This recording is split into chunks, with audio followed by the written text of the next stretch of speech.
I think this talk will be more catering to core intensivists and all the transplant associated healthcare personnel who will be dealing with the patients. So I'll just talk about how to take care of this potential donor, which is extremely important because the way you take care will decide as to what happens to the organs that are transplanted into the patient and their success rate. So it is extremely important to understand the science behind this. So most of the content of this talk comes from these position statement that came in 2015, which came from USA, and there are various associations that were gotten together to come out with this position statement. So I think if you are following all the position statement guidelines, I think we are up to date with regards to how best we can take care of the organs. So our Indian Society of Critical Care Medicine also has come out with a guideline in 2017. I went through the whole document. So there's no great addition to this already existing document. This document is a lot more comprehensive. It dwells into the more details and all the studies which have been done in brain dead patients. Maybe one or two things or something which are unique to our Indian conditions have been covered in our Indian guidelines, which I will talk about it during the course of the lecture. So as Chinna excellently has already mentioned, I think what we all need to understand for all the trainees here, brain death is equal to death. So there is no question of him being alive after brain death. So brain death is equal to death. And if you are sustaining his life, it is only towards purpose of organ donation. So as Chinna rightly said, so it's a cessation of cortical function and the brainstem function which has ceased to exist. So, but when this happens, what happens to the body? So, because your brain controls lot of your control mechanisms, your autonomic functions, humoral functions, so there is lot of pathophysiological changes that happen in the body once the brain becomes dead. So, the donor management, I think we need to be sensitized to this complex resuscitative efforts that we need to put in place to tackle this complex pathophysiological response that happens. Why we need to do this? To save the organs and to maintain the internal milieu of the organs and to maximize the viability of the organs once they are transplanted to a recipient. So our goal in the brain dead patient is to maintain hemodynamic stability and to optimize the functions of the organs. So I think there is one caveat whilst we are optimizing the organs. So as already elucidated, we transplant all these organs, kidneys, liver, heart and lungs. So in our zeal and enthusiasm to optimize one organ, say kidney, I think the interventions that we put in place to optimize kidney functions sometimes may be harmful to maybe liver, cardiac function or maybe lungs. The reason I say that is because certain standard of care that we sort of incorporate to optimize kidney functions by giving good fluid resuscitations, not necessarily that may be very good for the liver. So you have to maintain some sort of an equipoise in having good understanding in only maintaining optimal sort of hemodynamic or circulatory or respiratory status. So what are the different changes that happen in brain death? Because you lose humoral, hormonal and autonomic functions, so you can have lot of dysrhythmias because your heart is controlled by these mechanisms. So you will be more vulnerable for tachyarrhythmias, and there is some sort of biventricular dysfunction that can set in. So LV function also can go down and RV function also can go down. Patients will be more vulnerable for pulmonary edema. So because you have autonomic dysfunction, your hormonal dysfunction and humoral dysfunction, so you can have hypertensive episodes or hypotensive episodes. Both can prevail interchangeably. So this is something that can happen. So when you are dealing in a situation where there is a lot of dysrhythmias, maybe it is suggested that we may have to use very short acting beta blockers like esmolol to control dysrhythmias. In the brain, what are the changes? So because your whole metabolism rate has come down, your oxygen consumption in the brain comes down and your carbon dioxide production in the brain comes down because your whole metabolic rate in the body is significantly down when there is a brain death situation. And the aftermath of brain death, which has already been told, you can have diabetes insipidus, and that can create lot of hemodynamic disturbance because you will be passing out a lot of urine. So there can be hypovolemia that can exist, and because you are losing a lot of free water, they can increase in the serum osmolality that can happen. And brain dead patients are vulnerable for hypothermia because of low metabolism and reduced energy expenditure, and there is loss of vasomotor tone on the venous tone, arterial tone, everything gets diminished. So hypothermia can set in. So what about so all these brain dead patients, we know they would be on a ventilator. So ventilatory management is very simple. We have to maintain all normos. So normoxemia, although some of the literature suggests follow rule of 100. When we say rule of 100, maintain oxygen more than 100, maintain blood pressure more than 100. and heart rate less than 100 and all that. But I think maintaining normos is the essence which comes from this position statement. So normoxemia, normocapnia. Although in ICU we all love to keep lower tidal volume for our respiratory conditions, in brain dead it is suggested that we maintain normal tidal volume 8 to 10 ml per kg, and PEEP of 5 is acceptable in brain dead. And it is suggested from the position statement PaO2, FiO2 should be maintained more than 250 to 300. And most importantly, because lung transplants also happen, we need to keep the peak airway pressure less than 30. This is to avoid any barotrauma within the lung. And good ET suction, which is anyway part of our housekeeping measure, is something good tracheal toileting has to happen in all the brain dead patients. So what are the appropriate goals of fluid management? I think this is very important. As I said, we cannot give excess fluid to salvage one organ, and having said that, we cannot give very less fluid. So what is the recommendation? Hypovolemia prevails in more than 80% of the brain dead patients. So our whole aim is to maintain euvolemia for these patients. So you can use any of the tools that you may have within your hospital to maintain euvolemia. So most intensivists would be aware of all the prevailing evidence for the current understanding of euvolemia. We don't use CVP, but CVP catheter is something brain dead patients may need to give your inotropes or vasopressor infusions, but not as a tool to guide your fluid resuscitation. So as intensivists, you would be aware the current tools for your fluid resuscitation is more dynamic indices, which is stroke volume variation or pulse pressure variation or echo indices or velocity time integral or IVC collapsibility or distensibility index. So these are some of the things that you can utilize. Most intensivists would be aware of that. If you have any CVP, you measure CVP, but as I said, CVP has become obsolete in our intensive care domain. But CVP could be utilized if patient is unstable to give your inotrope infusion. So the targets are you give maintain MAP of 60 millimeter mercury, and urine output is meant to be maintained more than 1 ml per kg per hour. And as I said, they can have biventricular dysfunction. So our attempt has to be made to maintain LV function more than 45 by using inotropes. You can use dobutamine or levosimendan or any of those agents to maintain good, reasonable LV function. So is there a preferred resuscitation fluid for organ preservation? So I know many of you would be using different fluids, but I think most intensivists would know it is only crystalloids now, because or when you say crystalloids, you can use saline, ringer lactate or balanced solution. But we have to move away from colloids. Hydroxyethyl starch is not recommended, or any of the colloids are not recommended for brain dead because it can worsen your kidney function. So you can use saline, ringer lactate or even balanced solution that are available. So when you look at the studies, so the question is, are there any preferred vasoactive drugs used for organ preservation? So this literature dwells into this study. So this came from Germany. This was done in 264 brain dead patients. They used dopamine in one group and another group where dopamine was not used. So you see the group which got dopamine had less need for hemodialysis. This was our conventional thinking. So intensivists would be glaring at me because we have moved away from dopamine. Even this position statement says that dopamine was initially was traditionally considered as a first line, but we have moved away from it. Now vasopressin is the first line agent for maintaining your blood pressure in brain dead patients. And we'll talk about it as to why that is important, because they will have vasopressin deficiency, and that's why that leads to diabetes insipidus. So vasopressin currently is the first line agent as per this position statement. That's what we use. And if you are unable to maintain blood pressure even with vasopressin, then you can you can change or you can add in noradrenaline along with dobutamine if you have severe shock with biventricular or LV dysfunction.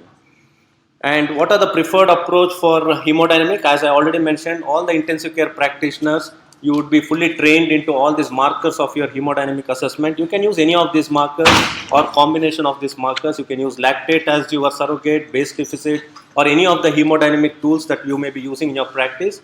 And most importantly, I need to emphasize, all intensivists, we know echocardiogram is become gold standard now. So all of you have to at some stage do an echo, transthoracic echo, and look at the dynamic indices, or simply look at the IVC variability and distensibility index. I think these are the now accepted. Or you can do PLR, but in brain dead doing PLR can be little arduous. Or if you have someone on a advanced cardiac output tool, you can do stroke volume variation or simple pulse pressure variation, which comes in many of the monitors.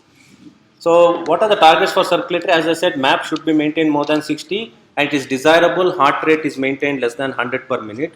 So this was a study that came from Australia, just to indicate what is the percentage of patients with brain dead who need vasopressors. As you see, 95% of the brain dead patients need some sort of vasopressors or inotropes, and 67% of the patients in Australia, they did need noradrenaline as one of them.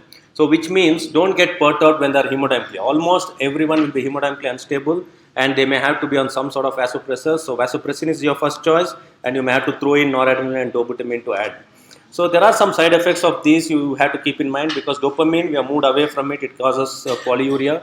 Adrenaline has issues with glycemic control, and dobutamine only when there is a biventricular dysfunction or LV dysfunction. You wouldn't add dobutamine when there is no ventricular dysfunction, because it can cause hypotension.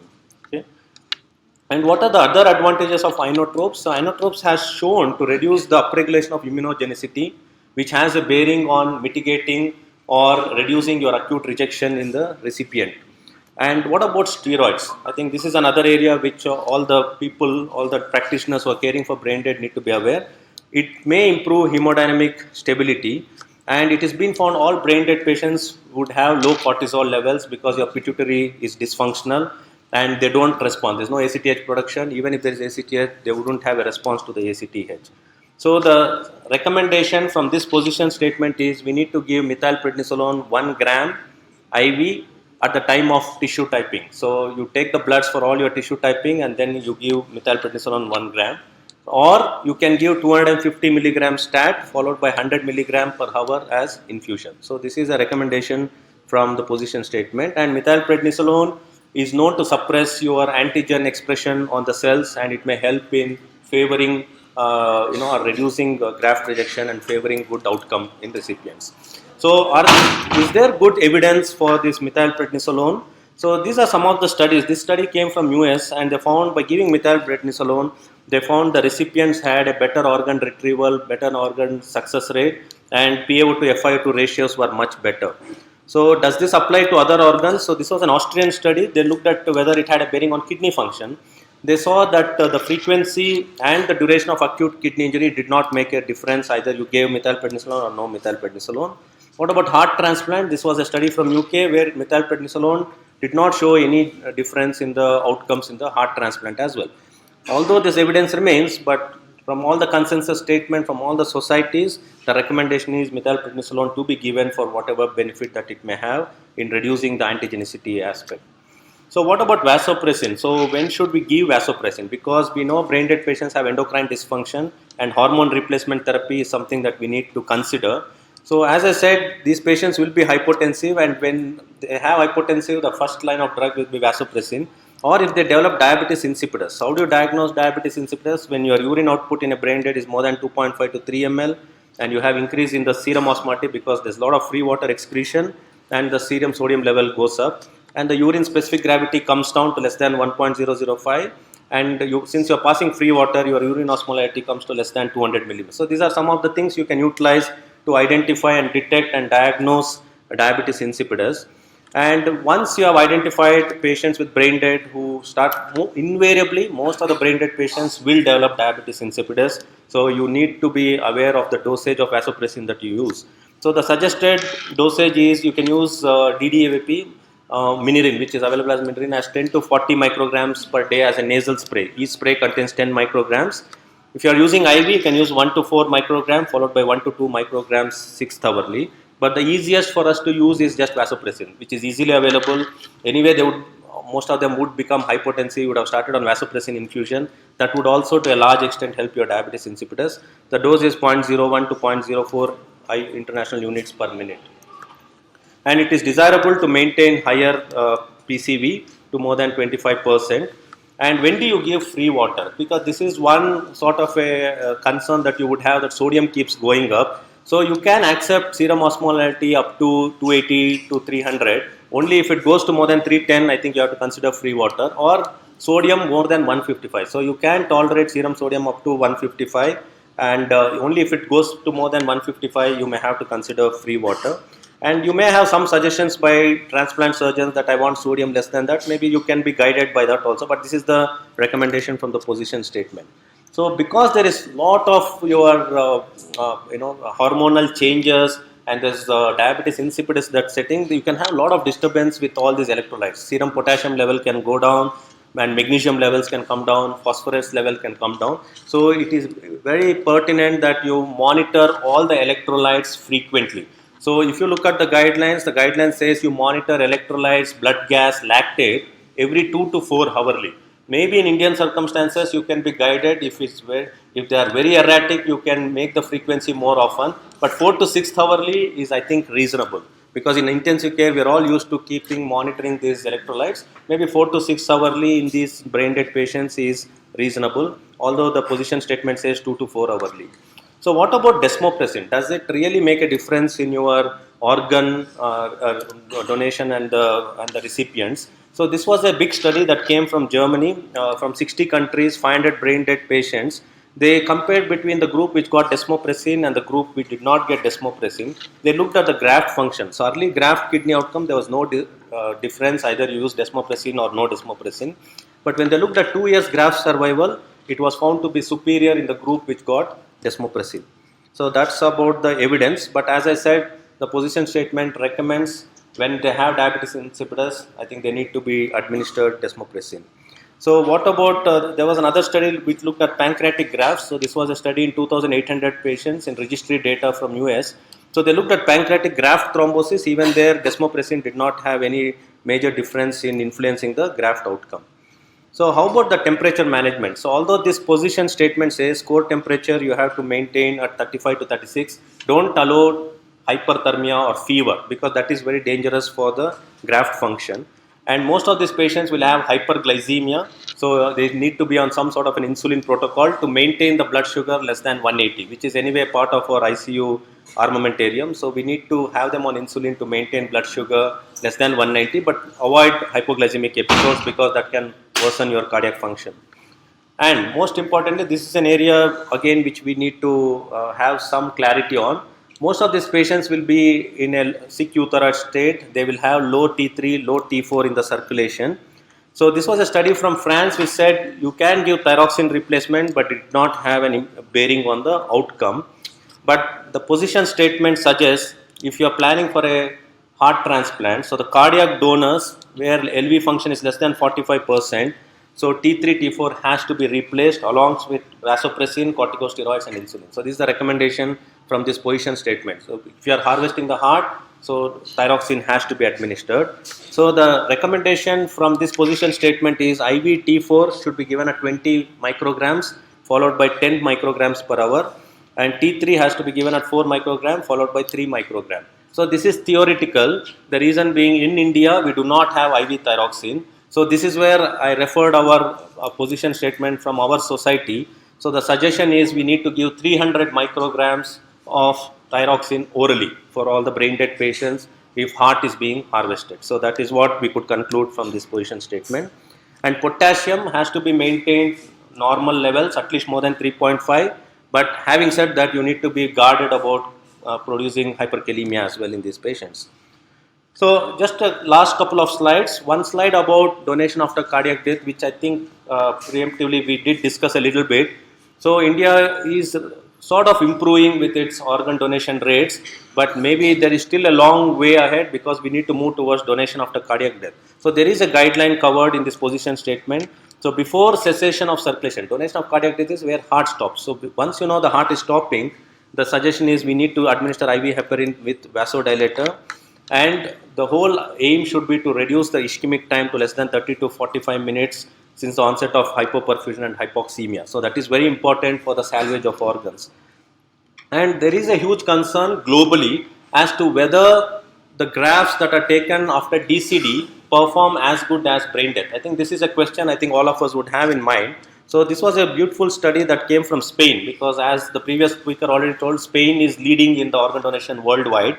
So this was a study where they compared between donation after cardiac death and the brain dead patient. And if you see the results, 1 year survival was very comparable to brain dead, 87% as compared to the brain dead where it was 91, and even 5 years survival was very comparable to brain dead, which means this is the direction we may have to move even in India, with all the authority, taking all the authorities into confidence, because we may increase our organ pool by adopting this, because the outcomes are as good as brain dead patients. Okay. And this is the United Network for Organ Sourcing in US, and they have a good guidelines. that once patient's circulation has stopped and respiration is stopped, that is when you need to consider them for donation after cardiac death. So I'll just very quickly talk about this new article. This is very important to sensitize you on the role of temperature. This came in 2015 in NEJM. So the background, this is important for people who are doing kidney transplants, because the background is, it is suggested that 50% of the patients would need hemodialysis within 7 days of organ donation as per this study. So this was a prospective randomized controlled trial done between 2012 to 2013 to see the role of hypothermia in this brain dead patients if it influences your graft outcome. So the primary outcome was to look at delayed graft function. Delayed graft function is when they needed dialysis within 7 days after renal transplant. Secondary outcome was to look at number of organs transplanted, and study was discontinued because of overwhelming efficacy with hypothermia. So this is something very new which is not incorporated in the guideline. Maybe we should exercise thought on inducing hypothermia. So look at these astonishing results. 370 patients, 180 were in hypothermia. Hypothermia they maintain between 34 to 35 degree, and compared to normothermia, which is 36 to 37, because if you look at the guidelines it says 35 to 36.5. So hypothermia is 34 to 35. If you see, the delayed graft function was significantly less in the group which had hypothermia as compared to the normothermia group, and serious adverse events was no difference, and that was statistically significant. And they looked at a group where dual kidney transplants happened, and they saw the delayed graft function was zero in patients where hypothermia was given as compared to normothermia, which means that brain dead patients, if they are maintained at a little lowish temperature of 34 to 35, will influence good graft outcome in kidneys. So maybe the reason why I could think this may not be incorporated in guideline is we do not know whether this same effect would apply to liver, heart or lungs. So we do not know, because this is very unique to only kidney. So I think that is where probably we may need studies to look at the outcome in liver and other organs. So this is a forest plot which shows all the diamonds in all subgroups moving towards hypothermia. So the conclusions they made was mild hypothermia compared to normothermia will definitely reduce your delayed graft function, which means it influences or enhances your graft function. So just one or two slides. So offering the opportunity, I think the previous speaker has discussed in details. I think I'm just going to sensitize the high points. See, organ donation modifies human rituals in their way of perceiving the death, and it is viewed by some think tanks or thinking groups as mutilating. And this is a very emotionally intense situation. I think the key essence for the success of organ donation is communication. So because you need to be sensitive to the type of communication that happens with the bereaved family, because if you are not empathetic or compassionate at their time of grief, then the success of organ donation will be very less. So the communication has to be clear, and you have to be sensitive to their emotions, thoughts, and their whatever queries they would have, and communication has to be absolutely clear.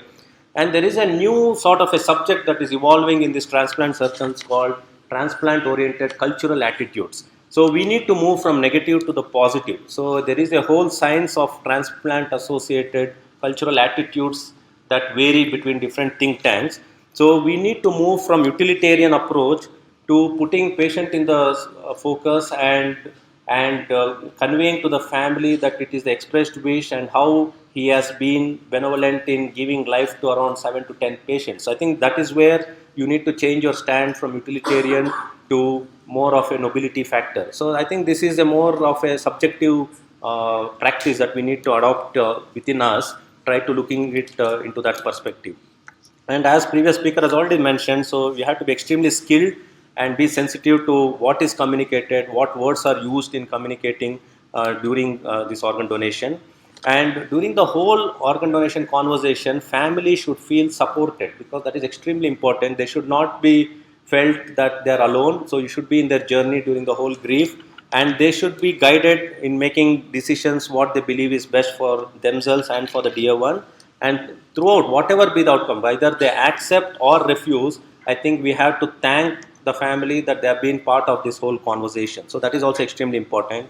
And fact of death has to be reiterated in every communication that you do with the family, because you should not shy away from the fact that the death is not happened, because you should always maintain very firmly that death has happened and these are the options that we have for the family.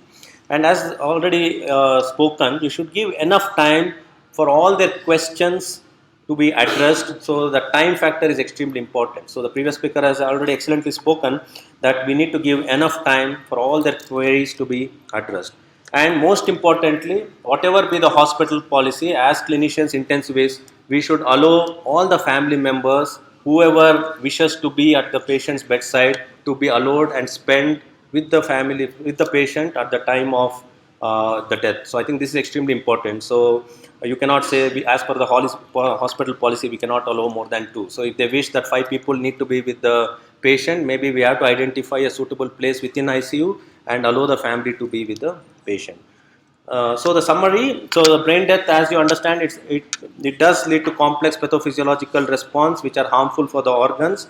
More than 50% of the transplanted organs recover very well with appropriate medical management, with complex resuscitative efforts. Goal is to maintain normolemia, normal blood pressure and normal oxygen. As I said, more than 80% of your brain dead patients will be hypotensive, so they need appropriate and optimal fluid resuscitation with vasopressors. And triple therapy is what I want all the intensivists or practitioners to keep in mind. Vasopressin has to be administered in most of these patients. Methylprednisolone 1 gram or 250 milligram followed by 100 mg per hour. And thyroxine to be given for all cardiac donors. And be aware of donation after cardiac death. So I'll just play this video. This video is extremely important because how much ever we speak about organ donation, there are certain people who have a huge impact on the future of our organ donation in this country. And these are the people people would hear to and subscribe to. So this is a video which I thought was well balanced. And this video, I've just kept it 1.5 minutes. I've edited this video. So there are 3 components. Pay attention to these 3 components. I felt this video and this message was good from this leading spiritual leader. So hope it plays here. Organ donation is such a possibility that if we can make a difference for another life, even after our life is over, it's a great possibility that human beings should make use of. But there is also another dimension to this. Every human organ is designed to last a lifetime. Why are we developing a culture that human organs are failing halfway down? So this is a culture that we have to develop, that individual people have to take responsibility to see that their bodies last.